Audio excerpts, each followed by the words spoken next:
Doctor C ग देसाई यांनी मराठी ओवीबद्ध केलेल्या श्रीमद मुद्गल पुराणातील गजानन चरितम ह्या 4थ्या खंडातील शुक्लाश्विनी चतुर्थी व्रतवर्णनम या 8व्या अध्यायाचे आता मी वाचन करणार आहे.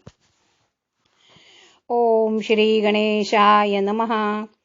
वसिष्ठ दशरथासी सांगती अश्विन शुक्ल चतुर्थीची महती.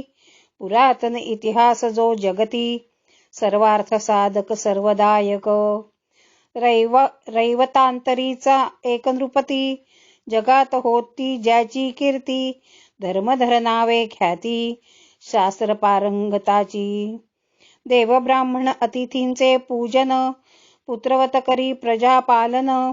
पंचयज्ञ प्रायण नितिज्ञ तो स्वहितरत. त्याची भार्या गुणान्वित सर्व लक्षण संयुक्त. पतिव्रता ती असत विप्रदेव अतिथी प्रिय. त्या नृपतीच्या राज्यात गज अश्वरथ असंख्यात. धनुर्धारी पदाती अगणित समृद्धी नानाविध होती. सप्तद्वीपयुक्ता पृथ्वीचे पालन. देवादींचे करी सहाय्य प्रसन्न. असुर युद्धात विजय मिळवून कीर्ती आपुली वाढवितो. परी एक न्यून होते पुत्राचे सुख त्यास नव्हते. पुत्रार्थ नाना प्रयत्न केले होते सर्वही परी ते निष्फळ. तीर्थयात्रा बहुविध करीत अनुष्ठाने व्रत असंख्यात. बहुविध पुण्य जरी मिळवित तरी त्यासी सूत न झाला. तेव्हा राज्य त्यागून वनात पत्नीसह राजा जात. भ्रमण करता महावनात राजर्षी तो प्रवेश करी. सिंह व्याघ्रादींनी युक्त प्राणीमात्रांस भयप्रद असत. ऐशा त्या घोरवनात सौभरी मुनिश्रेष्ठ तप करी. धर्मधर राजा त्यास पाहत विनयपूर्वक प्रणाम करीत. भार्ये सहित स्तवन करीत कर जोडोनी त्यावेळी. सौभरी त्याचे स्वागत करीत उत्तम आसन बसण्या देत. म्हणे या उग्रवनात किमर्थ कोण तू आलास.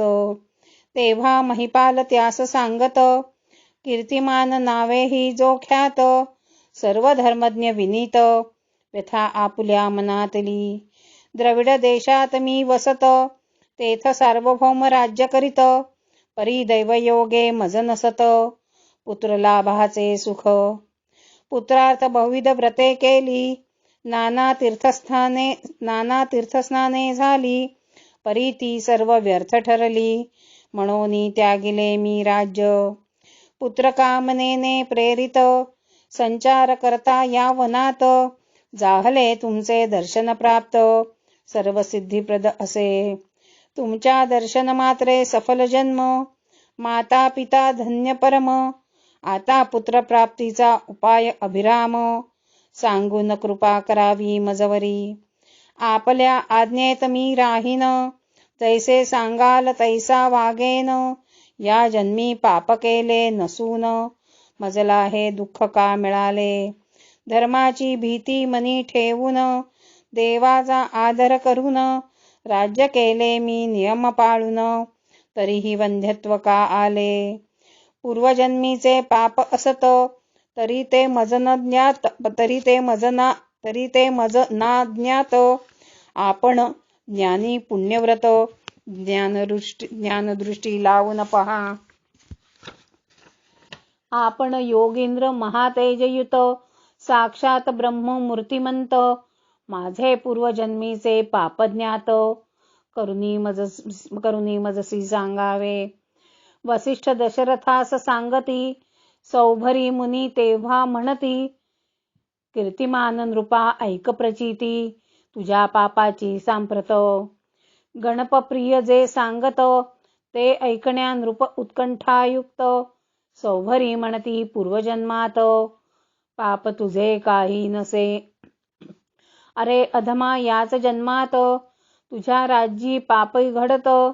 महामूर्खा चतुर्थीचे व्रत परमोत्तम ते लय पावले. जो मानव चतुर्थी व्रत आद्यतम हे न आचरित त्याची अन्य व्रते निष्फळ होत. ऐसा निर्णय शास्त्राचा. नाना पुण्यकर्मे केलीस परी चतुर्थी व्रत विसरलास, म्हणून वंध्यत्व पावलास, कारण हे जाणून घेई. चतुर्विध पदार्थांची दात्री, वरदा चतुर्थी संकष्ट हरती, सर्व सुखांची ती कीर्ती, ऐसा महिमा चतुर्थीचा. राष्ट्राकडून पाप होत, ते राजा भोगित, व्रतहीन जन समस्त, म्हणून तू घोर पापी. आता पापाची मूर्ती, तूच अससी जगती, नराधमा म्हणून अपत्य प्राप्ती, तुझ लागी न झाली. सौभरीचे ऐकून वचन, राजा म्हणे करजोडन, चित्ती भयभीत होऊन, विनय नम्र त्यावेळी. मी अजाणता कर्म केले, म्हणून पाप मज लागले, आता विप्राते व्रत भले, सांगावे मज सविस्तर. पुत्रप्राप्ती मज व्हावी, पापाची जोड नष्ट व्हावी, ऐशी ज्या व्रताची थोरवी, ते करून मी होईन सुखी. सौभरी तेव्हा त्यास सांगत, चतुर्थीचे संपूर्ण व्रत, सर्व प्रजाजनांसह आचरित, परी तू होशील पापमुक्त. जे अज्ञानाने पाप घडत, ते या आद्यव्रते नष्ट होत, पुण्यभाग प्राणी होत, निष्पाप त्या संसारी. तदनंतर व्रताचे महिमान, विस्तारपूर्वक करी कथन, कीर्तिमान राजा करजोडन, विनये तदनंतर विचारी. हा गणाधीश कैसा असत, त्याचे चतुःपद हे व्रत, ब्रह्मभूय कर ऐसे ख्यात, त्यासी भजन मी विशेषे.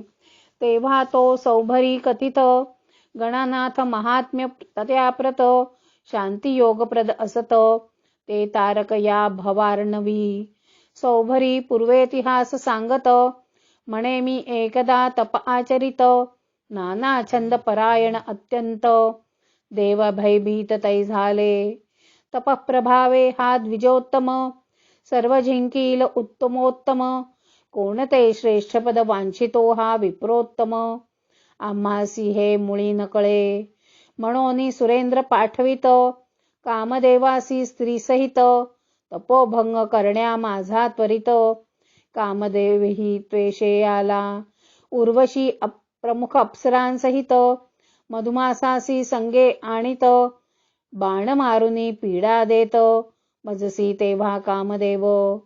परी मी तपप्रभावे जिंकित, कामासी त्या स्त्रियांसहित, मोहहीन राहून तप आचरित, सुदृढ निश्चये त्यावेळी. माझ्या उग्र तपाने दाहयुक्त, होता पळून कामदेव जात, इंद्रासी सर्व वृत्तांत, सांगता झाला विषण्ण मने. नंतर मी योगमार्गे होत, अंतर्निष्ठ जड उन्मत्त, ऐशा मार्गात संस्थित, योग प्रभावा कारणे. पुढे शुक महायोगी येत, थोर गणपत्य माझ्या आश्रमात, मज पाहून विचारित, काय इच्छिसी या घोर तपाने. तेव्हा मी होऊन प्रणत, माझे दोन्ही कर जोडून म्हणत, माझे श्रेष्ठ भाग्य असत, म्हणून तू भेटलासी. आता महायशा मज सांगावे, महायोग्या शांतिरहस्य आघवे, ते जाणून शांत व्हावे, चित्त माझे निरंतर. शुक हे ऐकून मज सांगत, चित्त पंचविध असत, ते त्यागून तन्मय होत, शांती लाभाचा साधक. चित्तभूमीचा निरोध होत, तेव्हा शांती सौख्य लाभत, चिंतामणीस भज तू निश्चित, एकाक्षर मंत्राने. त्याने तुझे होईल दृढचित्त, चिंतामणीवरी अविरत, जपाधिक मार्ग सोडून आसक्त, होई तू शमदम परायण. गणनाथास भज तू भक्तियुक्त, महाभागा यत्ने सतत, ऐसा उपदेश करून जात, शुकयोगी स्वेच्छापरायण. गणेश नामाचे संकीर्तन, करीतो जपही विशेष पावन, तदनंतर मी गणपतीस भजन, आराधना केली यशोपदेश. पुढ्यात मूर्ती स्थापून, केले एकाक्षर विधान, स्वल्प काळात शांती लाभून, आनंद मजला वाटला. तथापि गणनायक पूजनात राहिलो मी सदैव सक्त. ऐशी 10 वर्षे जात तेव्हा विघ्नेश प्रकटले. मी त्यांची पूजा करीत विविध स्तोत्रे स्तवन करीत मज गाणपत्य पद देत. नंतर गेले स्वानंदपुरासी तेव्हापासून गणपास मी भजत. ब्रह्मनायकास सतत ऐसे सांगून तो राजर्षी देतो. षडक्षर मंत्र राजासी कीर्तिमान नृपजई परतत. अश्विन शुक्ल द्वितीयातई असत त्याच मासी शुक्ल चतुर्थी व्रत. आरंभिले त्या नृपाने सर्व प्रजाजनां समवेत. उपोषण करून व्रत आचरित माध्यान्नी गणपतीस पूजत. विधिपूर्वक तो राजा रात्री जागरण करीत. बालवृद्धांच्या संगतीत नरनारी जनसमस्त करीती ते व्रत यथा तथ्य. जे जे नर माझ्या राज्यात शुक्ला कृष्ण चतुर्थीचे व्रत करीत नाहीत त्यांप्रत घोर शासने ताडावे. ऐसी घोषणा राज्यात सर्वस्थळी तो करवित. त्या योगे हे व्रत भूमंडळात प्रसिद्ध फार जाहले. पुढे त्या कीर्तिमान नृपतीस लाभत पुत्र मनोवांछित. तो पुत्र येतावयात त्यास समर्पिले राज्य सर्व. आपण वनात जाऊन स्त्रीसहित करी गणेशाचे भजन. अंती स्वानंद लोकी जाऊन ब्रह्मभूत तो जाहला. ऐसाच वृत्तांत अद्भुत अश्विन शुक्ल चतुर्थीचा असत. दशरथा तो सांगेन तुझ प्रत ऐकावा लक्ष देऊन या. भीमनामा महाव्याध असत पापकर्म परायण तो अत्यंत. लोकांस गाठून आडमार्गात ठार मारुनी धनचोरी. एकदा तो भीमवनात होता कोण्या ब्राह्मणा मारण्या उद्यत. तो ब्राह्मण भयग्रस्त पळू लागला वनांतरी. तेवढ्यात कोणी अश्वारूढ नर धावत आला शस्त्रधर. भीमास पकडून सत्वर ब्राह्मणासी भयमुक्त करी. तो द्विज आपुल्या आश्रमात तदनंतर सुखे जात. तो वीर पुरुष पकडून नेत भीमास राजा समोर. तो त्या दुष्ट व्याधास ठेवीत चतुर्थी दिनी त्या कोठडीत. अश्विन शुक्ल पक्षात घडला उपवास व्याधाला. पंचमीस त्यास वधित त्या पुण्ये तो ब्रह्मभूत होत. ऐसे नानाविध भक्त जगात चतुर्थी व्रताने तरुण गेले. ते सर्व स्वानंदस्थ होत त्यांचे वर्णन शब्दातीत. जो हे शुक्ल अश्विनी व्रत आचरित ऐसे त्यास सर्व सिद्धी लाभ. जो हे व्रत महात्म्य वाचित त्यास भुक्तिमुक्ती लाभत. पुत्र पौत्रादींचा लाभ होतो. मित्र परिवार सुख लाभे. ओमिति श्रीमदान्ते पुराणोपनिषदि श्रीमन्मौद्गले महापुराणे चतुर्थे खण्डे गजानन चरिते शुक्लाश्विनी चतुर्थी व्रत वर्णनम नामाष्टमोऽध्यायः समाप्तः. श्री गजाननार्पणमस्तु. अध्याय 8 संपूर्ण.